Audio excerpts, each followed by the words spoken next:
hello everyone, welcome back to my channel. Today we will discuss about how to balance a chemical equation. कि हम chemical equation को कैसे balance करते हैं. Chemical equation को balance करने के काफ़ी सारे ट्रिक्स होते हैं, काफ़ी सारे मेथड्स होते हैं. तो मैं भी आपको कुछ मेथड्स मैं भी आपके साथ कुछ मेथड्स डिस्कस करूँगी. तो फर्स्टली आज जो मैं आपके लिए टॉपिक लेकर आई हूँ वो है how to balance a chemical equation by LHS and RHS method. ठीक है, जिसमें मैं आपको जो सिंपल आपकी एनसीईआरटी बुक्स में भी वो मेथड काफ़ी दिया जाता है, एलएचएस और आरएचएस मेथड. ठीक है, तो आज मैं आपको बैलेंसिंग करना सिखाऊंगी by left hand side and right hand side method. What is left hand side and right hand side method? Basically आपको पता है कि केमिकल इक्वेशन क्या होती है. आपके रिएक्टेंट्स होते हैं, वो कंबाइन करके आपको क्या देते हैं, प्रोडक्ट देते हैं. तो उसमें आपको क्या करना है, आपको जो भी एलिमेंट्स आपको गिवन है इनके नंबर्स लिखने हैं. लेफ्ट हैंड साइड में कितने एलिमेंट्स गिवन है, दैट इज रिएक्टेंट साइड में कितने एलिमेंट्स गिवन है, और आपके प्रोडक्ट साइड में कितने एलिमेंट्स जो है वो गिवन है. जब तक कि वो एलिमेंट्स आपके number of elements in left hand side and right hand side same नहीं हो जाते, तब तक आपकी जो इक्वेशन है वो बैलेंस नहीं होगी. ठीक है, बैलेंस करते क्यों है, that why to balance a chemical equation. This question arises that why to balance a chemical equation. हमें केमिकल इक्वेशन को बैलेंस करना ही क्यों है, क्या ऐसा रीज़न है जो हमें केमिकल इक्वेशंस को बैलेंस करना पड़ता है, बताओ. तो इसका जो मेन रीज़न है वो ये है कि लॉ ऑफ कंजर्वेशन ऑफ मास. आप सभी ने पढ़ा है लॉ ऑफ कंजर्वेशन ऑफ मास. क्या बोलता है कि जो मास है आपका रिएक्टेंट्स का और जो मास है आपका प्रोडक्ट्स का, वो क्या होता है, कंजर्व होता है. दैट इज सेम होता है कि जितना मास आपका रिएक्टेंट का बनता है प्लस करके या जो भी उसमें सम करके जितना भी मास बनता है रिएक्टेंट्स का, वो किसके बराबर होना चाहिए, आपके प्रोडक्ट्स के मास के बराबर होना चाहिए. तो वो तभी बराबर होगा अगर आपकी जो केमिकल इक्वेशन है अगर जो आपकी केमिकल इक्वेशन है वो क्या होगी, बैलेंस होगी. अगर आपकी केमिकल इक्वेशन बैलेंस होगी तो इट मीन्स कि आपका law of conservation of mass और law of conservation of energy आपका फॉलो करेगा. ठीक है, तो आज मैं आपको एलएचएस और आरएचएस मेथड बता रही हूँ. आपके पास जो मैं नेक्स्ट वीडियो लेकर आऊँगी वो होगा how to balance a chemical equation by ABCD method. वो भी बहुत ही इजी मेथड है, उसको भी आप बहुत ही इजी तरीके से आप अपने केमिकल इक्वेशंस को बैलेंस कर सकते हो. ये भी बहुत इजी मेथड है. तो आज आप इस वीडियो को देखना और उसके बाद जो मैं आपके लिए दूसरी वीडियो लेकर आऊँगी वो होगी how to balance a chemical equation by ABCD method. Please इस वीडियो को एंड तक देखना. मैं आपको 4 एग्जाम्पल्स कराऊंगी. उन 4 एग्जाम्पल्स में आपको बहुत ही अच्छे से क्लियर हो जाएगा कि हमें अपने केमिकल इक्वेशन को कैसे बैलेंस करना है. तो प्लीज़ इस वीडियो को एंड तक ज़रूर देखना. Thank you so much. तो अब हम स्टार्ट करते हैं हमारे फर्स्ट एग्जाम्पल से. तो मैं आज की जो आपको वीडियो है वो वाइट बोर्ड पे नहीं करवाऊंगी, मैं आपको पेपर पे करवाऊंगी. तो प्लीज़ इस वीडियो को देखो. Thank you. So let us start with our example number 1, that is NaOH plus H2SO4 to give Na2SO4 plus H2O. So this is our unbalanced chemical equation. We have to balance is by the method of left hand side and right hand side. These are our reactants and these are our products. So हमारा first step क्या है, हमने यहाँ पर अपने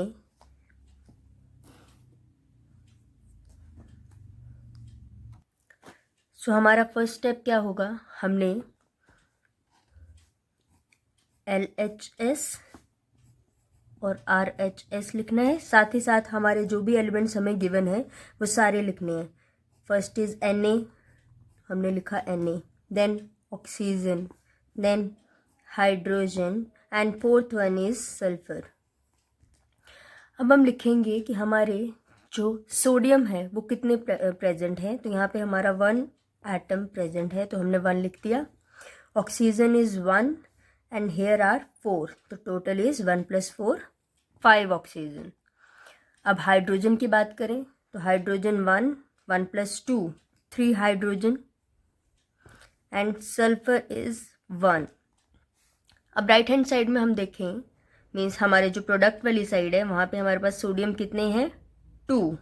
तो यहाँ पे हम लिखेंगे 2। अब ऑक्सीजन 4 + 1 5, हाइड्रोजन कितने हैं 1 2, तो हमारे पास हाइड्रोजन आ गए 2 एंड सल्फर कितना है हमारे पास ओनली 1। तो अब हम यहाँ पे ध्यान से देखेंगे कि सोडियम लेफ्ट हैंड साइड में 1 है और राइट हैंड साइड में 2 है, unbalance. Oxygen 5 and 5, hydrogen 3 and 2 and sulphur is 1 and 1। तो हमारा जो सबसे पहले काम क्या रहेगा कि हमने सोडियम को बैलेंस करना है। तो यहाँ पे हमारा 1 है, यहाँ पे 2 है, तो हम किससे मल्टीप्लाई कर देंगे यहाँ पे 2 से, तो हम यहाँ पे लिखेंगे 2। तो अब हमारे पास जो न्यू सोडियम बना वो कितने हो गए 2। अब हमें चेक करना है कि सोडियम हमारे पास 2 आए तो हमारे जो ऑक्सीजन है और जो हाइड्रोजन है उनके नंबर में भी चेंज आ गया। तो अब काउंट करते हैं, न्यू ऑक्सीजन कितने हो गए, यहाँ पे आ गए 2, 2 + 4 6, तो ऑक्सीजन आ गए 6। हाइड्रोजन कितने हो गए, यहाँ पे 2 ऑलरेडी, 2 + 2 दैट इज 4। देखो ये 2 हाइड्रोजन, क्योंकि ये पूरे के साथ मल्टीप्लाई हो रहा है ना, 2 हाइड्रोजन एंड 2 हाइड्रोजन, तो हाइड्रोजन हो गया आपके 4 एंड सल्फर में कोई चेंज नहीं है, सल्फर आपका 1 है।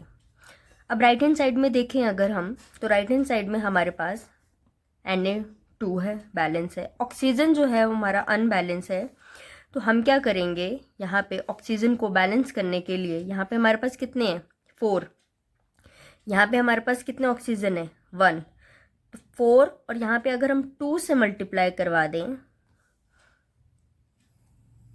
तो अब हमारे पास ऑक्सीजन कितने बन गए 2 + 4 that is 6।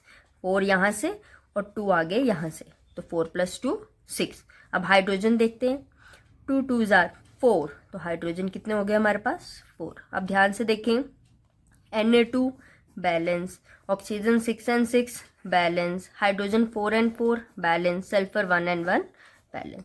So this is our balanced chemical equation, 2NaOH plus H2SO4 to give Na2SO4 plus 2H2O।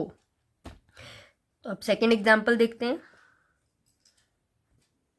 Next जो एग्जाम्पल है वो है KClO3 to give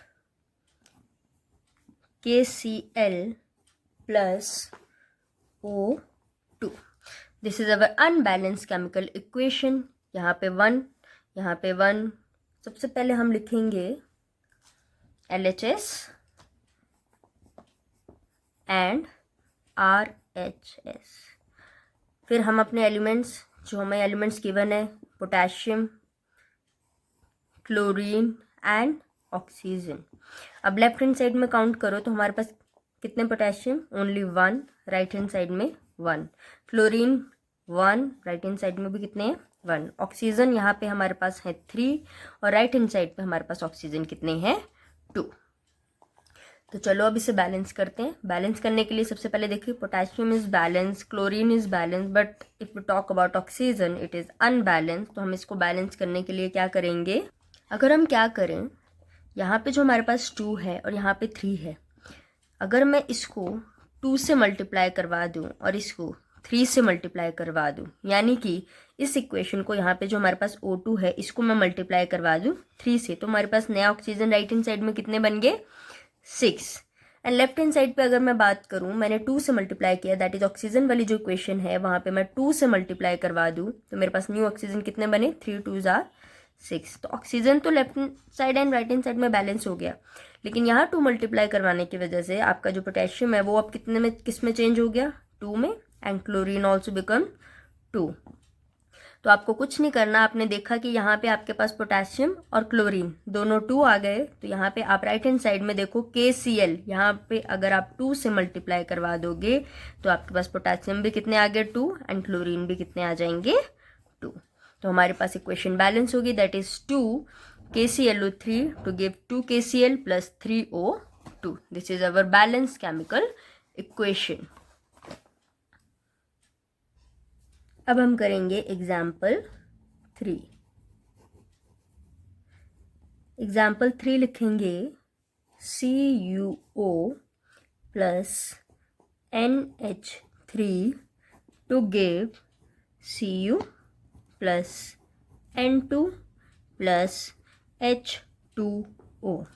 तो सबसे पहले हम अपना फर्स्ट स्टेप करेंगे। फर्स्ट स्टेप हमें पता है हमारा क्या होता है, हमने क्या लिखने हैं अपने LHS और RHS, साथ में अपने एलिमेंट्स के नेम। तो first is copper, oxygen, nitrogen and hydrogen. Copper, oxygen, nitrogen and hydrogen. तो अब हम इनके क्वांटिटीज लिखेंगे कि कितने हमारे कॉपर प्रेजेंट है यहाँ पे लेफ्ट हैंड साइड में 1, ऑक्सीजन कितने हैं 1, नाइट्रोजन भी कितने हैं 1 एंड हाइड्रोजन कितने हैं हमारे पास 3। अब राइट हैंड साइड की बात करें तो कॉपर कितने हैं हमारे पास 1, नाइट्रोजन, अब ऑक्सीजन कितने हैं 1, नाइट्रोजन कितने हैं यहाँ पे देखो 2, तो नाइट्रोजन कितने आगे 2 और हाइड्रोजन भी कितने हैं 2। यहाँ तक क्लियर है। अब ध्यान दें कि कॉपर हमारे पास बैलेंस है, left hand side and right hand side में बैलेंस है। ऑक्सीजन की बात करें तो वो भी बैलेंस है। नाइट्रोजन की अगर बात करें तो नाइट्रोजन यहाँ पर 1 है, यहाँ पर 2 है, तो मैं यहाँ पे जो हमारे नाइट्रोजन वाली टर्म है उसको किससे मल्टीप्लाई करवा दूंगी 2 से, तो यहाँ पे हम लिख देंगे 2। अब जैसे मैंने यहाँ पे 2 लिखा तो आपने क्या देखा कि किस में चेंज आ गया, हाइड्रोजन, क्योंकि N के साथ हाइड्रोजन भी लगा है तो मेरे हाइड्रोजन में भी चेंज आ गया। That is 3 2 6। अब हाइड्रोजन कितने बन गए मेरे पास लेफ्ट हैंड साइड में 6, तो मैं लिख दूंगी यहाँ पे न्यू हाइड्रोजन आ गया मेरे पास 6। अब राइट हैंड साइड में अब देखा जाए तो नाइट्रोजन तो आपका बैलेंस हो गया, कॉपर भी बैलेंस है, ऑक्सीजन भी बैलेंस है, लेकिन हाइड्रोजन यहाँ पे 6 है लेफ्ट हैंड साइड में और राइट हैंड साइड पे आपके पास कितने हैं 2 हैं। तो अब आप इसको भी बैलेंस करोगे तो आपको हाइड्रोजन को बैलेंस करने के लिए किससे मल्टीप्लाई करना पड़ेगा, यहाँ पे 6 है, 2 को किससे मल्टीप्लाई करेंगे 3 से, सो दैट कि वो 6 बन जाए। तो आपने इस H2O को 3 से मल्टीप्लाई कर दिया। अब ध्यान रहे कि यहाँ पे H2O में आपका ऑक्सीजन भी आ रहा है, दैट मीन्स अगर H में चेंज आया तो ऑक्सीजन में भी चेंज आया। कितने ऑक्सीजन हो गए यहाँ पे राइट हैंड साइड में अब 3। तो अब मैंने यहाँ पे क्या लिख दिया, राइट हैंड साइड में ऑक्सीजन की 1 की जगह लिख दिया। अब यहाँ पे ध्यान रहे कि आपने ऑक्सीजन तो 3 बना लिए, लेकिन ऑक्सीजन के साथ और क्या लगा है कॉपर, तो अब आपके पास कॉपर भी कितने बन गए 3। राइट हैंड साइड में कितना कॉपर है 1, तो इसको भी किससे मल्टीप्लाई करवा देंगे हम 3 से। अब देखो copper 3 and 3 balance, oxygen 3 and 3 balance, nitrogen 3 and 3 balance, hydrogen 6 and 6 balance. तो हमारी जो बैलेंस केमिकल इक्वेशन बनी वो क्या बनी 3CuO plus 2NH3 to give 3Cu plus N2 plus 3H2O. तो this is our balance chemical equation. Next example करेंगे, example number 4, that is H2S2O7 plus H2O to give H2SO4।